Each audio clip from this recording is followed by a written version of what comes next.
जिओजित स्पॉटलाइटमध्ये आपले स्वागत आहे.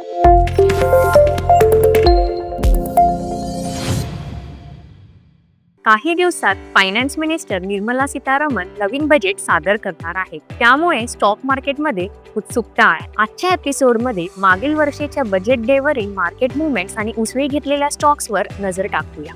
मागील बजेटने पॉलिसी कंटिन्युइटी, फिस्कल डिसिप्लिन आणि ग्रोथवर भर दिली. आंध्र प्रदेशच्या राजधानीसाठी रुपये 15,000 कोटींचे डेव्हलपमेंट पॅकेजमुळे हेरिटेज फूड्स, आंध्रा सिमेंट्स आणि केसीपी लिमिटेड यांमध्ये 5 ते 6% आणि इन्फ्रास्ट्रक्चर स्टॉक्स उदाहरणार्थ लिखिता इन्फ्रास्ट्रक्चर आणि एनसीएल इंडस्ट्रीज इत्यादींमध्ये मोठ्या प्रमाणात वाढ झाली. टबॅकोवरील सिनटॅक्स न बदलल्यामुळे आयटीसी मध्ये 3% वाढ. तसेच गोल्डवरील कस्टम ड्युटी 10% वरून 6% केल्याने कल्याण ज्वेलर्स, सेन्को गोल्ड आणि टायटन मध्ये वाढ झाली. ईएमएसला इन्फ्रास्ट्रक्चरवर भर दिल्याने 17.4% उसळी मिळाली.